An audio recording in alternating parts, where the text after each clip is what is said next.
भागलपुर गांव में रंजीत रहता था। गांव में सूखा पड़ने की वजह से वो पूरी तरह से जमींदारों के कर्ज में डूब चुका था। पूरे गांव से रंजीत कर्जदार हो गया था। अनपढ़ और नाकामयाब होने की वजह से रंजीत शहर जाकर गांव वालों से छुपकर भीख मांगकर अपना गुजारा करता था। अपने गांव से निकलते ही भिखारी के वेश में आकर वो शहर चला जाता। भगवान के नाम पर दे दो बेटा, बहुत बूढ़ा हो गया हूँ, गरीब भी हूँ। ठीक ठाक तो दिख रहे हो, जाकर काम क्यों नहीं कर लेते? बेटे अगर कुछ देना है तो दो, वरना रास्ता नापो। रंजीत हमेशा ऐसा ही करता। हमेशा गांव से शहर आकर सड़कों और तरह तरह की जगहों पर भीख मांगता और अपने दिन की कमाई करके गांव चला जाता। जमींदार साहब, वो देखिए, वहाँ से रंजीत आ रहा है। उससे अपने खेत का ब्याज मांग लीजिए, वरना कल सुबह फिर से भाग जाएगा। तुमने सही कहा। अब तो ये मेरे सोने के बाद गांव आता है और मेरे उठने से पहले गायब हो जाता है। जमींदार और मुंशी रंजीत के घर आ पहुँचते हैं। आज तुम्हारे दर्शन हुए हैं। मालिक, आपने मेरे सारे खेत ले लिए, अब बस ये छोटी सी कुटिया ही बची है। आप इसे भी हथियाना चाहते हैं? तुम ब्याज नहीं भरोगे तो हम सब ले लेंगे, इस घर को भी।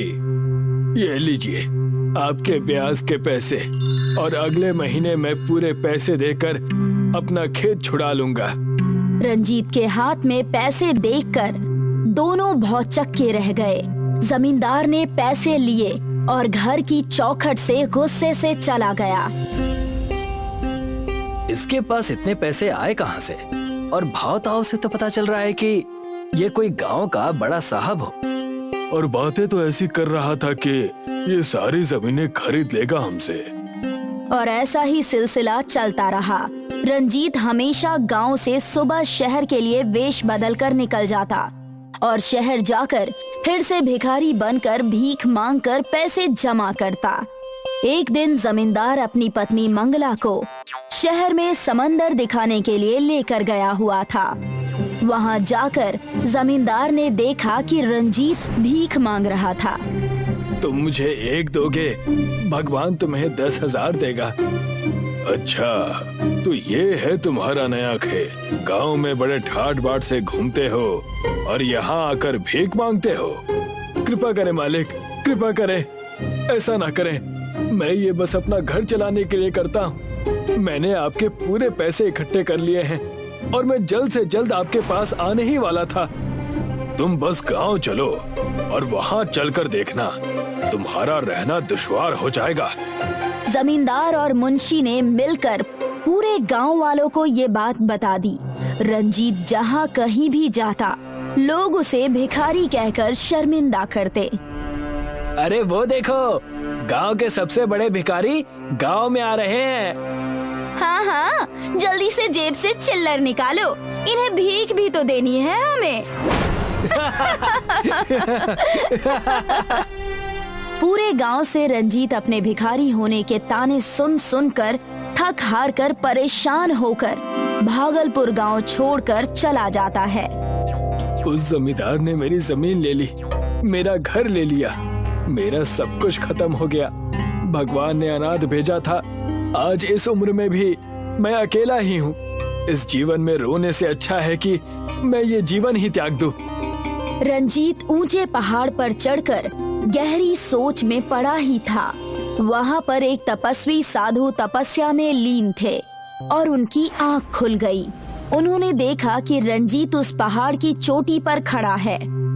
तुम बहुत परेशान लग रहे हो बालक, क्या समस्या है? और यहाँ इस चोटी पर सालों से कोई नहीं आया, तुम यहाँ क्यों आए हो? मैं क्या बताऊं, मेरी जिंदगी यहाँ पहाड़ से, इस खाई से भी ज्यादा गहरी और बेकार है। रंजीत अपनी सारी बातें उस तपस्वी साधु को बताता है। मेरी तपस्या भंग करने का मैं तुम्हें दंड भी दे सकता हूँ, लेकिन तुम्हारी परेशानी बहुत जटिल है, इसलिए मेरे पास तुम्हारे लिए एक बेहतरीन उपाय है। तपस्वी साधु ने अपने कमंडल से पानी का जल निकालकर रंजीत के ऊपर छिड़क दिया। रंजीत ने जैसे ही आंखें बंद की, रंजीत के ऊपर एक बड़ी सी रोशनी आ गई और रंजीत अपने भिखारी के वेश में आ गया। ये आप क्या कर रहे हैं और मैं इस भेष में कैसे आ गया? मैंने तुम्हें आशीर्वाद दिया है, तुम जब भी इस भेष में कुछ भी भिक्षा लोगे वो भिक्षा 4 गुना ज्यादा हो जाएगी, लेकिन सिर्फ इस भेष में रहने पर ही। और इसकी शुरुआत मैं करता हूँ। आप क्या करने वाले हैं गुरुजी? मैं ये सोने के सिक्के तुम्हें भिक्षा में दे रहा हूँ। बहुत कम ऐसे होते हैं जिन्हें साधु भिक्षा देते हैं। मैं इसे तुम्हें आशीर्वाद के तौर पर दे रहा हूँ। मैं इसे एक सपना समझूं या क्या समझूं?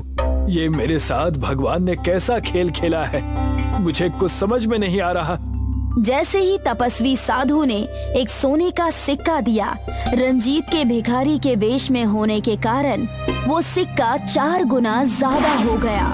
रंजीत की आंखें उन सिक्कों को देखकर हैरान हो गई। रंजीत ने उन सिक्कों को शहर जाकर एक जौहरी की दुकान पर बेच दिया और सारे पैसे लेकर गांव के पास वाली जमीन में एक बड़ा सा घर बनवाया। ठेकेदार साहब, मेरा ये घर बहुत बड़ा बनवाना। मुझे मेरे भागलपुर गांव वासियों को इस जमीन पर दावत देनी है।